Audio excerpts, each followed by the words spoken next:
गुमायूं नाम के एक सियार ने भूख प्यास से व्याकुल होकर खाने की खोज में वन में इधर उधर घूमते हुए दो सेनाओं की लड़ाई का मैदान देखा। उसने वहां नगाड़े के ऊपर हवा से हिलती हुई शाखा की टोंग की रगड़ से पैदा हुई आवाज़ सुनी। घबराए मन से उसने सोचा, अरे मैं मर गया। ऐसी बड़ी आवाज़ करने वाले जानवर की नज़र में पड़ने से पहले मुझे चल देना चाहिए, लेकिन सहसा ऐसा करना ठीक नहीं। तो अब मैं तलाश करूँगा कि यह किसकी आवाज़ है। बाद में धीरज के साथ सोचता हुआ वह आगे बढ़ा और नगाड़ा देखा। उसमें से आवाज़ आती है। यह जानकर उसने पास जाकर खिलवाड़ से उसे बजाया और फिर खुशी से विचारने लगा, बहुत दिनों बाद मुझे ऐसा बड़ा भोजन मिला है। निश्चय ही यह भरपूर मांस, चर्बी और लहू से भरा होगा। बाद में सख्त चमड़े से मंडे हुए नगाड़े को किसी तरह चीरकर और एक भाग में छेद करके वह उसमें घुस गया। चमड़ा चीरते हुए उसके दांत भी टूट गए, लेकिन जब वह अंदर घुसा तो वहाँ चमड़ी और लकड़ी के अलावा उसे और कुछ नहीं मिला।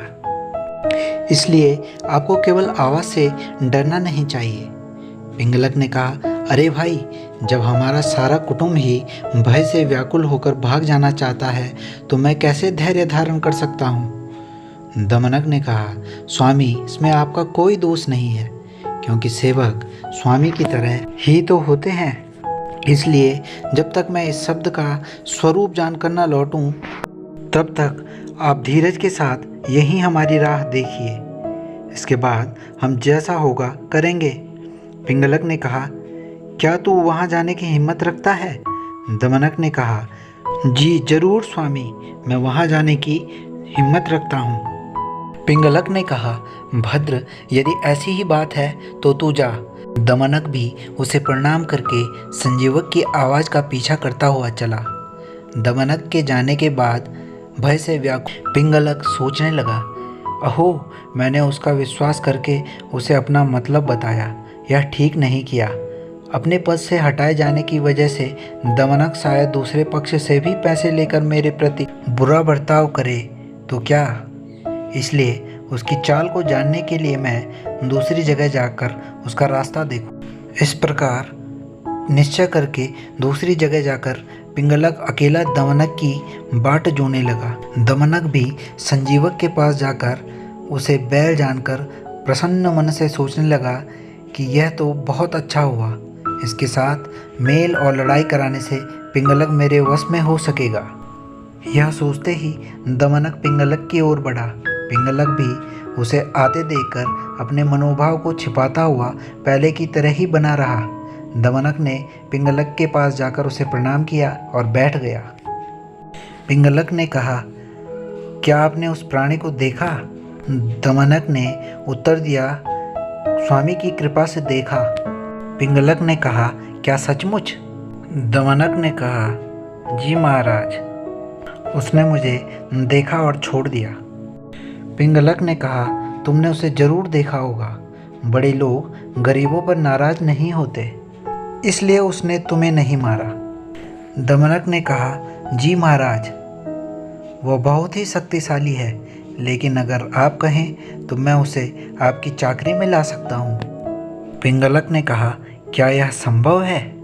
दमनक बोला, बुद्धि से जो काम बनता है वह शस्त्रों, बड़े हाथियों, घोड़ों और पैदल फौज से भी नहीं बनता। पिंगलक ने कहा, यदि ऐसी बात है तो मैंने तुझे आज मंत्री बनाया। आज से अनुग्रह विग्रह इत्यादि काम तुझे ही करने हैं, ऐसा मेरा निश्चय है। इसके बाद दमनक ने जल्दी से संजीवक के पास जाकर उसे फटकारते हुए कहा, चल चल रे दुष्ट बैल, तुझे महाराज पिंगलक बुलाते हैं। निशंक होकर क्या वृथा हिंकारता है? यह सुनकर संजीवक ने कहा, भद्र, यह पिंगलक कौन है? दमनक बोला, क्या तू स्वामी पिंगलक को नहीं जानता? जरा ठहर, इसका तुझे फल मिलेगा। देख, सब जीवों से घिरा हुआ बरगद के नीचे स्वामी पिंगलक नाम का सिंह बैठा है। यह सुनकर अपनी जिंदगी खत्म समझकर संजीवक को बड़ा विषाद हुआ। उसने कहा, भद्र, आप सही कहने वाले और वाक्य कुशल दिखाई देते हैं। अगर आप मुझे वहाँ जरूर ही ले जाना चाहते हैं तो आपको मुझे स्वामी से अभयदान दिलाकर उनकी कृपा प्राप्त करानी होगी। दमनक ने कहा, ठीक है, तुम्हारे कहने पर मैं यह करूँगा। तू तब तक यहीं खड़ा रह जब तक मैं उनसे ठीक ठाक मिलकर तुझे वहाँ न ले जाऊँ। इस प्रकार की व्यवस्था करने के बाद दमनक ने पिंगलक के पास जाकर इस तरह कहा, स्वामी, वह कोई साधारण जीव नहीं है, वह भगवान शिव का वाहन वृषभ है। मेरे पूछने पर उसने कहा कि प्रसन्न होकर भगवान शिव ने मुझे यमुना किनारे घास की टोंगियाँ चढ़ने की आज्ञा दी है। बहुत कहने से क्या फ़ायदा, भगवान ने मुझे खेलने के लिए यह वन दिया है। पिंगलक ने डर से कहा, अब मैंने जाना कि पशुओं से भरे इस वन में चलने वाले पशु बिना देवता की कृपा से इस तरह निशंक होकर हुंकारते हुए कभी घूम ही नहीं सकते। फिर उसने क्या कहा? दमनक ने उत्तर दिया, मैंने उससे कहा, यह वन दुर्गा के वाहन पिंगलक के अधिकार में है, इसलिए तुम उनके प्रिय अतिथि हो। तुम्हें पिंगलक के पास जाकर भाईचारे के साथ एक साथ खाना पीना व व्यवहार से रहना होगा। इस पर उस संजीवक ने कहा कि ठीक है, लेकिन तुम्हें मेरे लिए अभयदान मांगना होगा। यह सुनकर पिंगलक बहुत खुश हुआ और उससे कहा कि जा, तू भी मेरे लिए संजीवक से अभयदान मांग कर ले आ।